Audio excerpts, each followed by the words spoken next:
France Inter, le téléphone sonne Europe. Intervenez au 01 45 24 7000 ou sur la page Facebook du téléphone sonne et sur Twitter avec le hashtag Telson.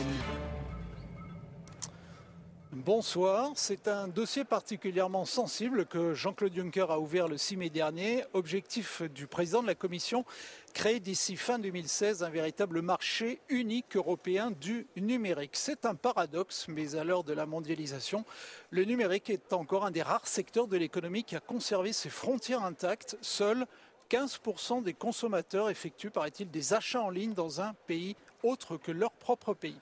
Alors la Commission chiffre le futur potentiel d'un tel marché à 450 milliards d'euros par an, c'est à vérifier bien sûr. Et puis là aussi, on dit qu'il y aurait des milliers d'emplois à la clé. Alors pour ça, de toute manière, il va y avoir beaucoup de sujets sensibles sur la table des discussions, même des sujets très polémiques. La réforme du droit d'auteur, le meilleur encadrement des plateformes Internet, la lutte contre le piratage, le problème de la protection des données, la lutte contre le géoblocage. On va voir qu'est-ce que c'est que le géoblocage, l'unification des taux de TVA. Et tout ça, il ne faut pas l'oublier, sur fond de négociation du futur traité transatlantique avec les Américains. Autant dire que les futures discussions s'annoncent difficiles entre les intérêts des uns et les intérêts des autres. La synthèse sera sans doute très compliquée.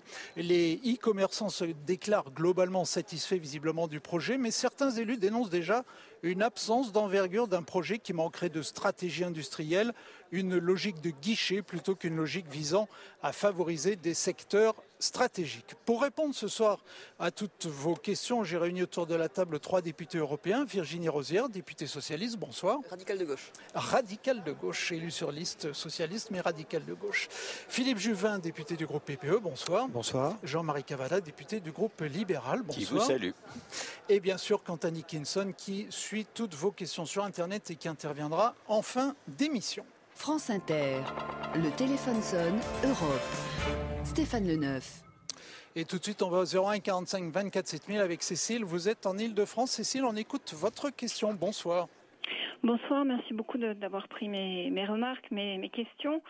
J'avais deux remarques en fait. Souvent dans les débats autour du droit d'auteur, que ce soit pour le rapport REDA ou pour les projets de la Commission européenne, il est question de l'audiovisuel. C'est vrai aussi d'ailleurs pour l'exception culturelle, on parle que de l'audiovisuel, alors que les projets de la Commission pourraient avoir des conséquences tout à fait délétères aussi pour le monde de l'édition, pour le monde du livre, puisque les extensions aux exceptions au droit d'auteur concernant par exemple le prêt en bibliothèque ou l'exception pédagogique, voilà, pourraient fortement nuire au monde de l'édition qui fait partie des secteurs culturels les plus importants en Europe. Vous avez parlé aussi du traité transatlantique. Là aussi, le monde de l'édition a été oublié puisque l'exception culturelle ne touche que l'audiovisuel. Et ma deuxième remarque, c'est que les associations d'auteurs au sein desquelles je milite s'associent très volontiers aux associations d'éditeurs et d'autres diffuseurs pour défendre le droit d'auteur au niveau européen, mais ils ne souhaitent pas pour autant que soit oubliée la situation tout à fait difficile des créateurs et des auteurs qui, en France et en Europe, vivent très difficilement de leur travail car ils touchent une très faible partie des revenus de l'exploitation de leurs propres œuvres. Donc nous souhaitons qu'une réforme du droit d'auteur leur permette d'améliorer cette situation. Merci Cécile. Philippe Juvin. Oui, cette dame a tout à fait raison. Il faut préserver le droit d'auteur comme en fait le fondement de la création. Si on ne garantit pas à ceux qui créent un revenu stable, fiable, identique d'un bout à l'autre de l'Europe, parce que c'est là le sujet d'aujourd'hui, on n'est plus sur la France et sur l'Europe, eh bien l'Europe ne sera pas un continent de création. Et elle a raison de dire qu'il n'y a pas que l'audiovisuel, il y a le livre, mais il faudrait aussi ajouter, parce que c'est aussi important, le droit des artistes-interprètes, ceux qui interprètent la création de quelqu'un d'autre, eh bien ils ont aussi des droits et ceux-là doivent être défendus. Donc l'idée du texte, enfin l'idée des textes qui vont arriver au Parlement, en tout cas l'idée que nous allons défendre nous, ça va être que du nord au sud et de l'est à l'ouest de l'Europe, il faut protéger de la même manière efficace le droit d'auteur. Alors, comment, Virginie Rosière, est-ce qu'on protège de manière efficace le droit d'auteur aujourd'hui sur Internet ? Ouais, déjà, je voulais revenir sur la question du livre, puisqu'il y a évidemment la question du droit d'auteur. C'est une question, d'ailleurs, que ce soit sur le livre, mais aussi pour toutes les catégories de création et tous les domaines de la culture. C'est une question de répartition de la valeur, des revenus, en fait. Et aujourd'hui, on voit bien que quand on a une diffusion numérique de la culture, ce sont les opérateurs en bout de chaîne, les géants d'Internet, qui captent l'essentiel de ces revenus, avec une redistribution qui laisse largement à désirer, et très peu, comme ça a été dit par notre auditrice, trop peu pour les auteurs. Donc c'est cette répartition qu'il faut aller modifier, et ça fait d'ailleurs partie des propositions de la Commission. Je regrette simplement que ce ne soit pas la priorité.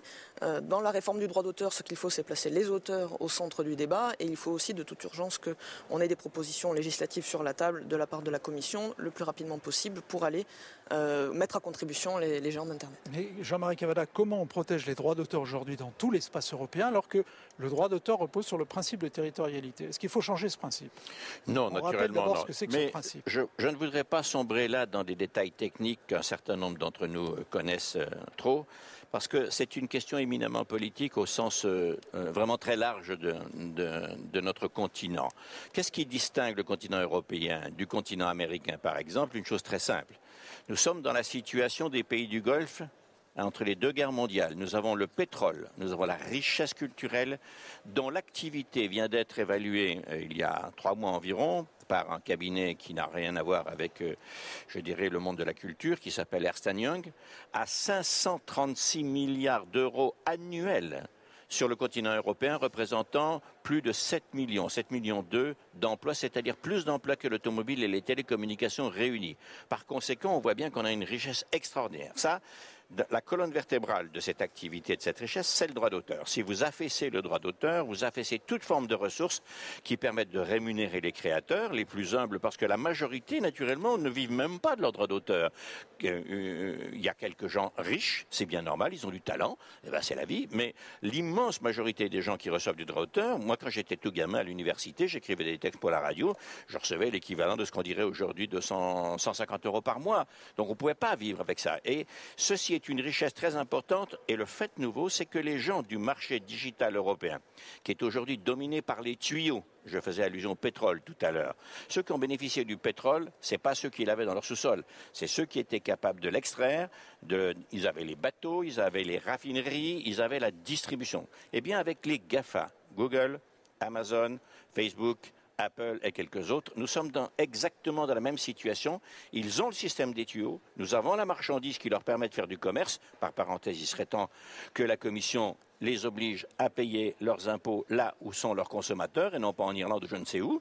Et c'est cet ensemble-là dont le droit d'auteur est la colonne vertébrale. Et une petite conclusion sur le livre. Il faudra que le Parlement européen remette sur la table une directive pour le livre, parce que la Cour de justice a fait, me semble-t-il, un jugement qui, à mes yeux, est une erreur. Je leur demande pardon, puisqu'on ne juge jamais la chose jugée, mais on va quand même le dire. Le livre numérique est assujetti à une TVA tout à fait ordinaire, comme s'il s'agissait du jus de tomate, du commerce de chaussures, alors qu'en réalité, ce n'est pas le numérique qui est la vraie valeur, c'est le livre, le contenu du livre. Après, peu importe le support, aujourd'hui du papier, demain de la lecture sonore et après-demain du numérique. Vous voyez ? Autrement dit, il y a tout un secteur à protéger qui est vraiment très important pour l'Europe, parce que c'est là qu'est sa richesse. Mais est-ce que cette protection, Philippe Juvin, ça passe par un droit d'auteur européen, par exemple ? Parce que ça ne serait pas plutôt une chance que de se dire on a peur de perdre notre droit d'auteur national qui repose sur le principe de territorialité. Est-ce que finalement un droit d'auteur européen ne serait pas une chance pour les auteurs ?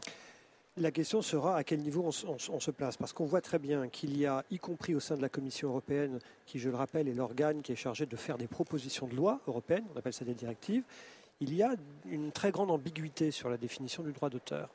Et nous, ce que nous craignons, parce que nous avons en France un modèle très éprouvé et qui défend la création, nous craignons que le droit d'auteur soit mal interprété. Il est souvent interprété comme un obstacle aux droits des consommateurs. Il est souvent présenté par un certain nombre de gens dont je ne partage pas l'idée comme un obstacle à la possibilité pour les consommateurs d'avoir accès à du contenu. Or, ce que nous croyons, nous, c'est qu'il n'y aura plus de contenu s'il n'y a plus de droit d'auteur. Donc, faut-il un droit d'auteur européen ? Moi, je pense que oui. Il faut en tout cas une règle uniforme, à condition que cette règle défende la création, la création et tous ceux qui participent à son expression. Je vais parler des artistes-interprètes, Jean-Marie a parlé de l'édition, et que cette défense se fasse d'une manière effective, c'est-à-dire que ce ne soit pas des clopinettes. Ils ont le droit à une rémunération juste, équitable et significative. Mais elle doit être effectivement homogénéisée. Virginie Rosière. Oui, je voulais ajouter une précision sur les questions de droit d'auteur européen. Aujourd'hui, le droit d'auteur est en partie harmonisé au niveau européen. Des caractéristiques communes qui s'appliquent partout en Europe. Et puis, il y a des marges d'interprétation qui sont laissées aux États membres pour s'adapter au contexte de la culture dans chacun des États. Mais la territorialité, ce n'est pas tant le droit d'auteur. Le droit d'auteur, c'est ce qui dit, c'est ce qui implique qu'on rémunère le créateur. La territorialité, c'est plus dans la manière dont on se structure. Alors on n'a pas toujours l'habitude de parler de ça à propos de la culture, mais la culture c'est aussi un marché. Et en fait, la territorialité, ce sont sur les droits d'exploitation. Donc ça va dépendre de la manière dont les différents diffuseurs, en fait, la territorialité touche beaucoup les diffuseurs, et c'est ce qui conditionne la manière dont les diffuseurs vont récupérer la contrepartie des œuvres. Et après, c'est le droit d'auteur, par contre, qui va entraîner la redistribution. Justement, comment la contrepartie des œuvres peut être ensuite répartie de manière équitable ? Il faut faire attention quand on a quelque chose qui marche, au motif de vouloir uniformiser et simplifier, ce qui n'est pas une idée absurde en soi. Il faut faire attention qu'on n'en diminue pas l'influence et la puissance. Or, dans ce cas précis, c'est ce qui risquait d'arriver si on avait suivi les premières impressions du commissaire Ansip lorsqu'il est arrivé, lorsqu'il a parlé un petit peu ici ou là. Or, depuis, il a fait naturellement des progrès dans notre sens, ce qui est une bonne chose, mais ce n'est pas fini. Le droit d'auteur européen, il y a des pays qui sont gérés par les mêmes sociétés de droit. Parce que pour que le droit d'auteur fonctionne, il faut qu'il y ait des gens qui contrôlent que si demain à la guitare, je sais que M. Leneuf, vous êtes un grand guitariste, eh ben, dans un bistrot, vous interprétez toute la soirée une œuvre, eh ben, le bistrot va être obligé de déclarer, et de temps en temps, il aura le contrôleur de la SACEM en France. Mais la SACEM, par exemple, elle gère aussi le droit d'auteur du Luxembourg, pour ne parler que de ça. Il y a donc des territoires où les droits d'auteur sont déjà un petit peu organisés. Mais là, on est sur le numérique, Jean-Marie Cavada. Comment est-ce qu'aujourd'hui, on peut effectivement rémunérer des auteurs alors que la musique est gratuite sur n'importe quel site internet, les films sont gratuits? Comment est-ce qu'on rémunère les auteurs? C'est ça l'enjeu pour l'avenir. Eh bien, il faut mettre de l'ordre dans cette affaire. Moi, mon sentiment, c'est qu'il n'y a au niveau de la conception globale que deux possibilités. Où le droit d'auteur, comme c'est le cas actuellement, est payé par le consommateur, ce qui n'est pas forcément la seule et en tout cas peut-être pas la meilleure formule, ou bien le droit d'auteur devrait être payé à la source par ceux qui l'utilisent sur leur machine, Spotify, etc., qui le fait de temps en temps, mais pas tout. C'est quelque chose qui demande à être mis en ordre. Si l'on veut absolument que la recette du droit d'auteur ne s'affaisse pas. Deuxièmement, vous avez parlé tout à l'heure de droit d'exploitation. Je suis opposé à la généralisation européenne du droit territorial, de la vente des droits territoriaux. Pourquoi? J'ai travaillé longtemps dans le cinéma et dans la fiction et de ces choses-là au début des années 80. Qu'est-ce que j'ai vu? C'est que la somme des négociations territoire par territoire fait beaucoup plus d'argent qu'une seule négociation pour les 28. Autrement dit, si on acceptait ça, on affaisserait la ressource financière, notamment pour l'audiovisuel, pardon madame qui avait appelé tout à l'heure, qui a besoin d'argent en préfinancement pour monter ses films, mais on ouvrirait la porte tout grand ouverte pour les blockbusters américains qui ont déjà fait leurs bénéfices sur le continent américain et qui s'accommoderaient de tarifs beaucoup moins importants. Autrement dit, les créateurs européens perdraient de la richesse pour faire leur création. Philippe Juvin. Deux points. Sur comment on crée la source de rémunération via le digital, il va falloir être inventif parce que c'est tout le sujet. Nous sommes en train d'inventer une nouvelle économie. Et alors, qui est une économie, on peut lire, gratuite. Alors, on va sur Internet et on télécharge gratuitement. C'est une économie. Pas nécessairement, mais c'est le plus facile. Mais vous avez raison de dire qu'un certain nombre de gens, et c'est très important, la voient comme gratuite, alors qu'elle ne l'est pas, et on le voit bien. En tout cas, si on considère qu'elle n'est pas gratuite puisque c'est de la création, il y a des moyens de faire payer. Par exemple, faire payer les propriétaires des tuyaux est un élément sur lequel il faut évidemment travailler. Est-ce que ça veut dire que les hébergeurs doivent devenir des éditeurs? Virginie Rosière. Mais attendez, alors c'est Madame Rosière. Non, mais il y a une nécessaire adaptation aux usages d'Internet. C'est vrai qu'on a vu émerger des usages gratuits. Il y a aussi effectivement la question aujourd'hui des personnes qui sont mobiles et qui veulent mobiles en Europe et qui veulent accéder à des contenus. La Commission apporte un certain nombre de réponses et je pense que le secteur de la culture doit se saisir de cette question pour inventer des nouveaux modes de diffusion. Mais il faut qu'ils prennent la main et qu'ils ne se mettent pas dans les mains des géants d'Internet aujourd'hui qui, comme je le disais, captent l'essentiel des revenus qui s'associent à ça. En plus, en dévalorisant l'image de la culture, en proposant une gratuité, mais qui est une gratuité de façade. Aujourd'hui, quand vous accédez à des contenus gratuits sur Internet, vous les rémunérez autrement. Vous les rémunérez en regardant de la publicité, et vous les rémunérez en donnant vos données personnelles. Donc vous avez l'impression que c'est gratuit, mais en fait vous avez donné beaucoup de vous-même pour compenser. Et comme les revenus de la publicité ou de la collecte et de la réutilisation des données sont conservés par les intermédiaires d'Internet, ils ne retournent pas malheureusement vers les créateurs et les artistes. Donc c'est là où il peut y avoir une source, disons, pour récupérer de l'argent, pour rémunérer les auteurs. C'est là où il faut inventer des modèles innovants. Vous avez parlé du statut des plateformes et des hébergeurs. Il y a hébergeur et hébergeur. Un hébergeur technique sur lequel vous mettez un site web et que vous payez pour mettre votre site web, il n'y a pas de raison de changer son statut puisque c'est vraiment un opérateur technique. Puisque ça marche. Par contre, un soi-disant hébergeur, mais qui va mettre de la publicité, qui va adapter de la publicité au contenu que vous mettez sur Internet, qui va aller collecter et retraiter vos données personnelles, là, on peut considérer que ce n'est pas tout à fait un hébergeur comme les autres. Jean-Marie Cavada, et on ira au standard. Les fournisseurs, c'est qui? Ce sont des gens qui gagnent leur vie au clic, et les clics, la masse des clics est vendue à la publicité. Autrement dit, avec ce que vous fournissez comme contenu, ils font, eux, un commerce. Et déjà, on a une piste très nette de réflexion pour les parlementaires que nous sommes. Ce qui donne lieu à du commerce doit être premièrement acheté et non pas volé aux créateurs. Et deuxième chose, ce qui donne lieu à du commerce doit être considéré comme une publication ordinaire, comme un journal, comme une télé, doit être considéré comme un éditeur responsable. Ça suppose qu'il règle et qu'il soit responsable dans 3 domaines. D'ailleurs, Bernard Cazeneuve, le ministre français de l'Intérieur, a commencé à ouvrir une porte, je dirais peut-être même malgré lui, en allant voir le vice-président de Facebook et en lui disant « Maintenant, ça suffit, il faut que vous soyez responsable de ce que vous véhiculez sur vos tuyaux en matière de terrorisme. » Vous devez être un éditeur responsable, sinon il y aura des sanctions. Le Parlement européen... On peut appliquer la même chose à la culture. Le Parlement européen doit se saisir de ça et en faire une loi. Deuxièmement, responsable du point de vue de son approvisionnement. Acheter ce qu'il diffuse à destination de ses consommateurs. Ce n'est pas le cas systématiquement. Et troisièmement, responsable fiscalement, j'y insiste, c'est un tout. Les hébergeurs, les fournisseurs doivent payer leurs impôts là où sont leurs consommateurs. Si vous allez acheter une voiture à Berlin, vous payerez la TVA à Berlin. Et pourquoi pas la consommation culturelle? C'est un bazar indescriptible qu'il faut mettre en ordre. Et je suis absolument radical sur cette affaire. Si les Européens perdent la main et ne se gendarment pas sérieusement, ce sont 500 milliards qui petit à petit vont maigrir comme peau de chagrin et qui vont leur échapper parce que où iront-ils? Où ira cet argent? Naturellement sur les mêmes fournisseurs. Ce qui est normal, je ne les incrimine pas, j'incrimine notre faiblesse. Au 01 45 24 7000, on retrouve Fabien. Bonsoir Fabien, vous êtes à Pantin, dans la banlieue parisienne. Oui, bonsoir et bravo pour votre émission que j'écoute chaque semaine en podcast. Merci bien. On vous écoute, Fabien. C'est vous, monsieur. On vous écoute, Fabien. Alors je voudrais parler d'une expérience qui m'est arrivée récemment, parce que quand je parle de numérique, moi j'ai un peu tendance à ne pas penser national. Et il se trouve que via un réseau social, j'ai vu un ami qui m'a parlé d'une émission qui se passait en Angleterre. Et j'ai cliqué pour avoir accès à cette vidéo à laquelle lui il avait accès gratuitement, et qui était sur la BBC.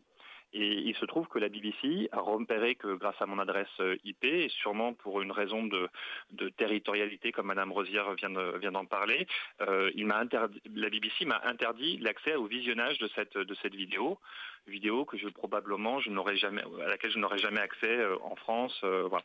Donc pour moi, cet exemple veut dire 2 choses. Ça veut dire que, si je vais vivre dans un autre pays européen, je risque de ne plus avoir accès au programme français si on continue à mettre ces critères de territorialité, alors que quand je vais vivre, là j'habite à Pantin, si je vais vivre à La Rochelle, j'aurai toujours accès au programme de France Inter sur Internet. Donc pour moi, je ne comprends pas qu'on nous bloque comme ça pour ces critères de territorialité. Et de 2, pour moi, ça veut dire que l'Europe, ça n'existe pas, puisqu'on m'interdit d'accéder à un programme gratuit sous prétexte que je ne suis pas un Européen du pays. Donc voilà, donc ça me chagrine un petit peu, cet exemple-là, parce que ça m'a vraiment bloqué. Et dernière chose, j'aimerais demander aux eurodéputés aussi de dire que ce sont les États en fait souvent qui bloquent plus que l'Europe, entre guillemets. L'Europe n'a pas de meilleur adversaire que les États qui la composent, ça c'est bien clair. Et parfois même un peu l'industrie, mais bon. Voilà. Alors Fabien, sur le roaming, c'est ça qui s'est passé. C'est-à-dire que les eurodéputés, vous avez voté pour la suppression des frais supplémentaires sur nos factures téléphoniques quand on appelle dans un autre pays européen. Et là, les États, ils n'ont pas voulu et ils ont bloqué la réforme, et je trouve ça scandaleux.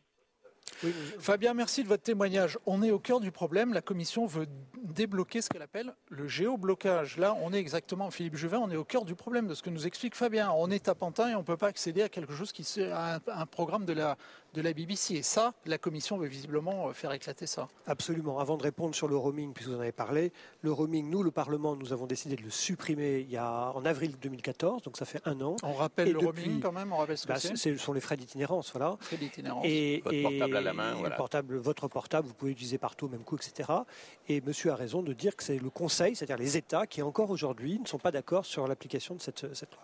Maintenant, sur la question du géoblocking, tout est là. Monsieur, vous avez dit que vous ne croyiez pas à l'Europe parce que vous n'arriviez pas à avoir un contenu qui n'était pas généré dans un pays qui n'était pas le vôtre. On va essayer, en tout cas je fais partie de ceux, mais ceux qui sont autour de la table aussi, nous allons essayer de vous faire croire à l'Europe en modifiant ces règles parce que nous pensons justement que l'économie numérique nécessite de défragmenter les législations nationales, mais aussi beaucoup d'industriels, ne soyons pas naïfs, sont organisé de telle manière qu'aujourd'hui, vous ne pouvez pas avoir accès à des services, de la musique, des films, parce que vous n'êtes pas dans le bon pays.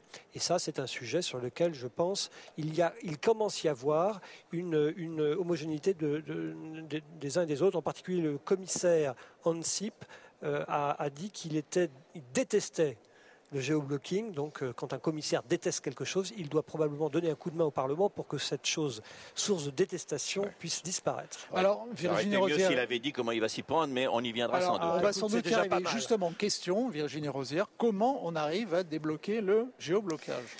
Déjà, je pense qu'il faut... On comprend largement, et puis nous le vivons régulièrement en étant entre nos régions d'origine, Bruxelles une partie du temps, Strasbourg une bonne partie du temps. Donc forcément, on est confronté à cette situation-là et c'est frustrant. C'est vrai que c'est frustrant et je comprends la réaction de l'auditeur qui regrette de ne pas pouvoir accéder à des contenus qui l'intéressent, alors que ça devrait être simple.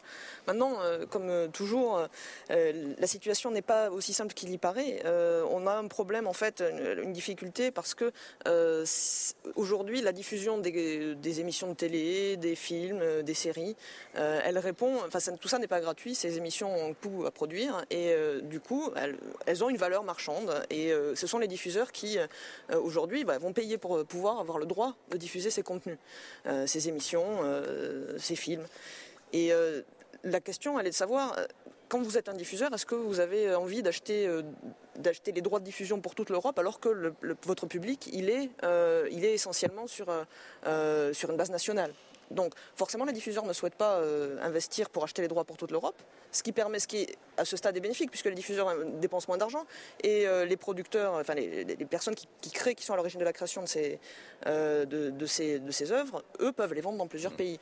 Et donc si on abolit comme ça sans réfléchir aux conséquences, la territorialité, on met en péril toute la viabilité économique. En partie, c'est vrai que l'impact est particulièrement grand pour l'audiovisuel. Vous n'avez pas répondu à ma question. Comment est-ce qu'on débloque le géoblocage? D'abord, je voudrais dire à ce monsieur de Pantin que ça va bientôt être Noël pour lui, parce que c'est certainement un des points, le déblocage du géoblocking, sur lequel nous allons trouver un bon compromis avec le commissaire. J'explique une chose. Dans un premier temps, j'ai avancé la notion de micro-marché. Qu'est-ce que ça veut dire? Ça veut dire que, par exemple, vous êtes français, vous allez travailler à Helsinki. Vous avez un abonnement à Canal, pour ne parler que de celui-là. Canal a acheté ses droits avant de les diffuser en France. Mais si vous habitez à Helsinki, c'est pas tous les Finlandais qui vont regarder une émission de Canal en français. C'est seulement vous, le micro-marché des Français abonnés à Canal en Finlande. Par conséquent, on peut le débloquer très facilement, ça. Ça va avancer beaucoup.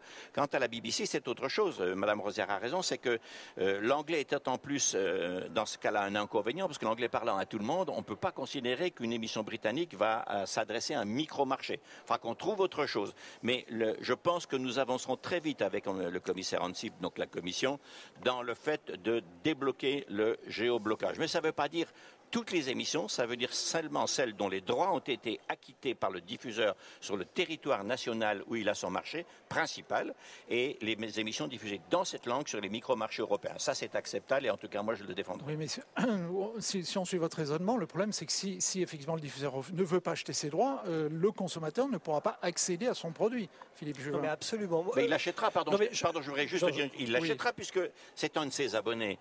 L'abonné à Canal, il l'achètera et après, ce qu'on lui demande, demande, c'est juste de tirer un faisceau pour le diffuser de façon codée en Finlande exactement. Philippe Juvin. Et moi j'entends toutes les difficultés qui sont réelles que Virginie a évoquées. C'est vrai, ça existe, cette difficulté. Mais moi j'en fais une question quasi civilisationnelle dans cette affaire.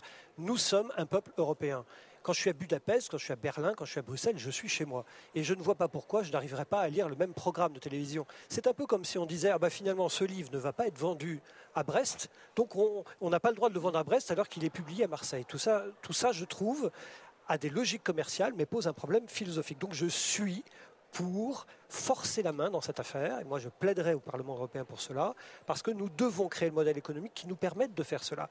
Il y aura toujours des gens qui vous expliqueront que si on pouvait le vendre dans moins de pays, finalement, ça coûterait moins cher, on y arriverait. C'est vrai, mais je souhaite moi, qu'on force les barrières et qu'on crée un espace unique européen. Et je conclus sur une chose, mon intervention, si vous me permettez. On a parlé du droit d'auteur, on parle du géoblocking. Dans ce monde numérique que nous sommes en train de créer, en fait, il va y avoir 1000 choses. Mais quelle est la vraie philosophie? La vraie philosophie, c'est nous essayons de bâtir un corps juridique qui va permettre de donner à des gens envie d'utiliser le numérique, qu'ils soient des producteurs ou des consommateurs. Envie, confiance. Et donc, à partir de là, nous sommes en train de modifier complètement la vie en société et complètement l'économie. Parce que l'économie numérique dont on parle, ce n'est pas simplement l'équivalent de Facebook, comment on taxe Google, etc. C'est toute l'économie, y compris l'économie traditionnelle, qui va devenir numérique. Michelin, grand industriel français, vient d'acquérir une société dans le seul but de vendre sur Internet ses pneus. Donc, toute l'industrie que nous connaissons traditionnelle aujourd'hui sera numérique. Et à partir de là, il faut faire sauter les barrières. Alors, je voudrais citer un chiffre. 52% des tentatives de commandes transfrontalières sur Internet n'aboutissent pas parce que le vendeur dit au consommateur qu'il ne dessert pas son pays. Ça ne m'étonne pas. Et là, il y a quelque chose à travailler. Là. Mais il y a 1000 raisons qui s'expliquent par exemple, un droit du consommateur qui est différent. On est protégé différemment d'un pays à l'autre. Et quand vous êtes une PME et qu'on vous dit que pour connaître bien le droit du consommateur de tel pays dans lequel vous voulez vendre pour 2 clients, il vous faut débourser en moyenne 9 000 €. Une PME doit débourser environ, c'est la moyenne, 9 000 € si elle veut analyser correctement le droit des consommateurs dans un pays de l'Union. Donc si elle veut vendre dans les 28, eh bien ça fera 28 fois 9 000 €. C'est hors de possibilité aujourd'hui pour les PME. Le sujet, il est bien de défragmenter le droit européen et rendre le droit européen unique. On retourne au standard 01 45 24 7000. Jonathan, vous nous appelez de Perpignan. Bonsoir, on vous écoute. Bonsoir messieurs, dames. Je vous remercie de m'accueillir sur votre antenne. Bonsoir. J'ai une observation. Ma question découle de ce que j'ai pris l'émission en cours en fait. Et monsieur Cavada a évoqué à plusieurs reprises l'idée d'imposer de faire payer des impôts en fait à des sociétés comme Google, Facebook, etc. Et je partage totalement cet avis avec lui et je trouve que c'est absolument scandaleux que des sociétés aussi puissantes que ça, qui sont même, j'allais dire presque plus puissantes que certains États, et que certains États, même que certains États ne puissent pas imposer à des sociétés privées un système d'imposition, je trouve que c'est absolument scandaleux et aberrant. Parce que les personnes physiques, les sociétés, les artisans en France, ils payent des impôts. Et ces sociétés qui font des profits absolument fantastiques ne payent absolument rien sur le territoire sur lequel elles opèrent. Et moi, je pense il faut absolument que très rapidement, l'Europe fasse quelque chose, l'Union européenne prenne des décisions envers ces groupes-là, parce qu'on ne peut pas les laisser comme ça faire des profits énormes. Je ne parle même pas de répartition de profits, c'est pas ça, c'est qu'ils doivent payer des impôts comme tout le monde, voilà, comme toutes les sociétés françaises qui opèrent en France, point à la ligne, et que ce soit en France ou que ce soit ailleurs d'ailleurs. Voilà. Merci donc, Jonathan pour votre remarque, ça pose le... Oui. Excusez-moi, c'est concrètement qu'est-ce qui peut se décider pour les contraindre à payer ces impôts? Alors on vous répond. Jean-Marie Cavada vous répond. Ça pose le problème de la fiscalité. On est un petit peu hors sujet, mais la question est intéressante. Oui, on n'en est pas là pour l'instant et je ne vais pas spéculer sur les moyens, mais il y a d'abord un problème de pression politique très forte. Il y a des moyens d'accès sur les marchés où ils opèrent, ces gens, donc il y a quelque chose à construire. Mais je ne vais pas aller plus loin. Je veux simplement dire une chose. Vous citiez le cas de Google. Ce sera probablement dans quelques années, ou en tout cas une décennie et demie, si j'en crois le professeur Laurent Alexandre, qui avait fait un livre magnifique et absolument intéressant qui s'appelle La mort de la mort. Ce sera probablement le principal propriétaire des laboratoires de biogénétique dans lesquels ils sont extrêmement avancés, dans lesquels ils ont fait des investissements colossaux, ce qui est bien, mais simplement tout ceci doit être organisé, ça ne l'est pas. Lorsque la commission Philippe Juvin annonce 415 milliards d'euros de croissance, je ne sais pas si c'est annuel, sur 10 ans, ce sont des chiffres crédibles quand même sur un marché unique du numérique? De quoi parle-t-on? Si l'on parle de la transformation de tout l'appareil industriel en marché numérique, évidemment et bien plus. La question de la fiscalité qui vient d'être abordée ne va pas être abordée dans les textes que nous allons mettre en œuvre. Pourquoi ? Parce que d'abord et avant tout, c'est une compétence des États. Si aujourd'hui la fiscalité est différente, et d'ailleurs c'est cette différence qui fait qu'il y a de la concurrence sauvage entre les États, c'est parce que les États ne le veulent pas. Mais cette question est fondamentale. Pourquoi ? L'industrie traditionnelle, telle que nous la connaissons des biens, est adossée à une fiscalité géniale, qui a été inventée d'ailleurs par un Français, comme quoi parfois on a des idées terribles, c'est la TVA. La TVA, on sait ce que c'est facile. Sauf que la TVA est inadaptée à un monde numérique. Et donc, il faut que nous inventions, et que les économistes nous aident, parce que c'est leur métier, un modèle de fiscalité nouveau sur le monde numérique. Et là, pour le coup, on en est très loin, parce que quand on s'intéresse à la question, on s'aperçoit qu'aucun économiste sérieux n'a beaucoup travaillé sur la question d'une nouvelle TVA qui serait adaptée à un monde numérique. C'est un vrai sujet. C'est un vrai sujet. Sur la fiscalité, je voudrais être un petit peu plus optimiste que mes collègues, puisque... Donc un collègue, moi j'ai rien dit pour l'instant. Puisque ce Parlement a adopté, alors c'est en réunion de commission, donc un texte pour obliger les entreprises à rendre compte pays par pays, pour les entreprises multinationales, à rendre compte de leur activité, du nombre de salariés, du chiffre d'affaires, du bénéfice et de l'imposition acquittée dans chaque pays. Ce qui permettra de voir quels sont les mécanismes d'optimisation et dans un premier temps déjà d'avoir cette transparence pour pouvoir vraiment appréhender la réalité de ce phénomène dont on sait qu'il est dramatique et c'est un manque à gagner très important pour les États. Je pense qu'en la matière... il faudra que les États oui, bien sûr. Bien sûr. Et voilà, mais l'étape suivante, c'est l'harmonisation. C'est difficile puisque la fiscalité reste une compétence des États. Néanmoins, c'est la seule solution, mais c'est la solution aussi en matière de protection des consommateurs, parce que Philippe Juvin disait que c'est une difficulté pour les PME d'appréhender 28 droits des consommateurs différents. Mais imaginez si on inversait la difficulté pour les consommateurs s'ils devaient faire face à 28 régimes de protection différents et être dans l'incertitude permanente quand ils achètent en ligne. Donc l'harmonisation, y compris en matière de droits des consommateurs, c'est ça la solution. Je voudrais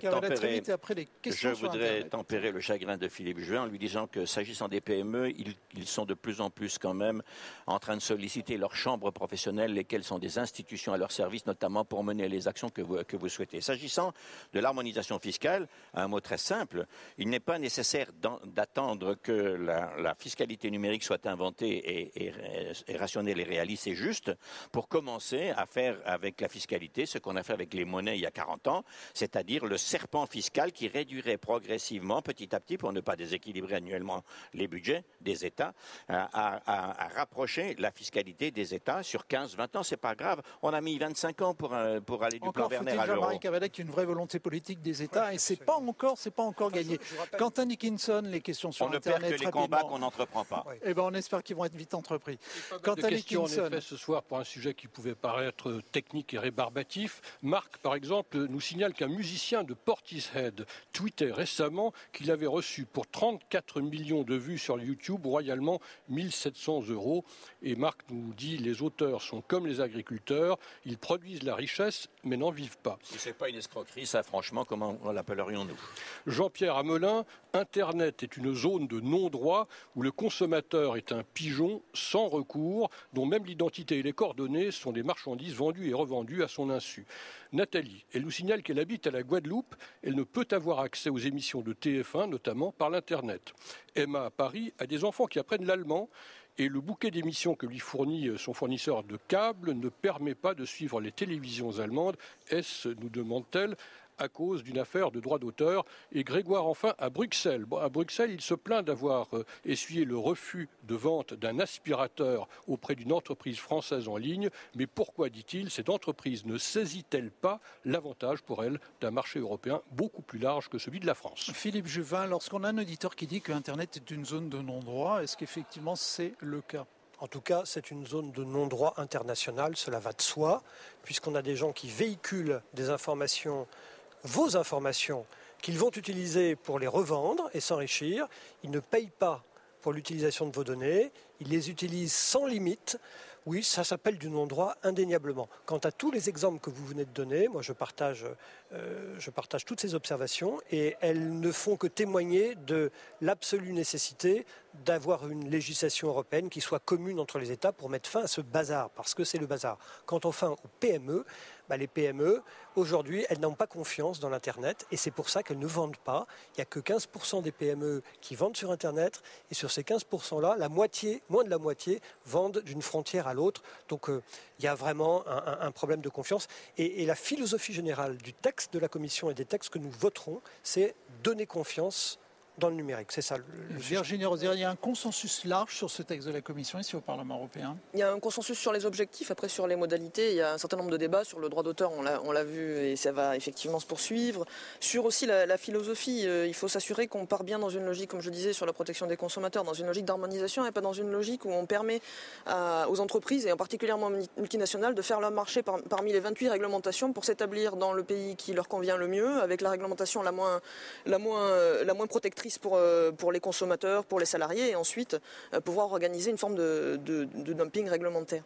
Je voulais revenir aussi sur la question des données personnelles qui a été évoquée dans les questions Internet. C'est encore un exemple, je pense, d'un très beau projet européen, d'une belle avancée européenne. Le Parlement a pris position sur la protection des données personnelles avec un texte qui est malheureusement bloqué par les États membres depuis 2011 maintenant. Et on voit bien l'urgence. La protection des données est dans la communication de la Commission sur la libéralisation du marché unique. Oui, mais on a un texte qui a été voté par le Parlement, qui est bloqué au Conseil, donc par les États membres depuis 2011. Et vu l'urgence du sujet, l'urgence de donner aux Européens un moyen justement de maîtriser la manière dont leurs données personnelles sont utilisées, on voit bien que l'importance de ce sujet est gigantesque. L'obstruction des États membres est vraiment pas acceptable. Jean-Marie Cavada.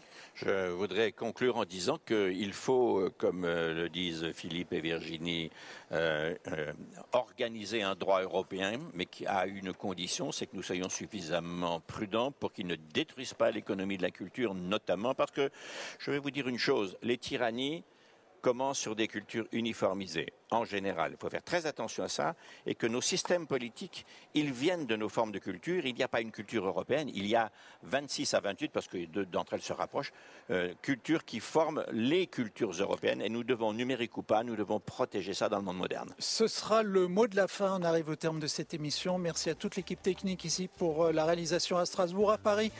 Stéphanie Texier, réalisation, préparation Ophélie Vivier. Pour les réseaux sociaux, Sylvain Guilbeault, à la technique Maxime Mingrand et Ludovic Asselot, avec la participation ici à Strasbourg de Quentin Dickinson. Bonne soirée à tous. Bonsoir Hélène Jouan. Bonsoir Sébastien. Le cinéma, mais pas en salle au Téléphone Sonne. Le cinéma partout, en salle et ailleurs. En salle aussi. Et oui, en fait, on parle pratique de cinéma. Comment, où regardez-vous les films et ça change quoi au ciné?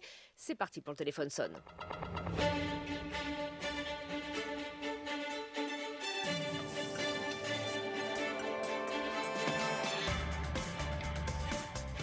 À l'apparition de la liseuse et des bibliothèques numériques, de sombres esprits nous ont prédit la mort du livre. À celle des jeux vidéo, on n'aurait pas parié un copec sur la survie du Scrabble ou du Monopoly. De la même façon, de tristes Cassandres auraient pu augurer il y a quelques années la mort du cinéma. Tout simplement parce qu'on ne va plus seulement voir un film dans une salle obscure, mais qu'on peut désormais le regarder où on veut, quand on veut, sur son téléphone, sa télé ou sa tablette. Et pourtant, les DVD, la télé de rattrapage ou les plateformes de vidéo à la demande n'ont pas tué le 7e art. La preuve, 2014 fut une année record, 209 millions d'entrées l'an dernier. Les nouveaux supports de consommation du cinéma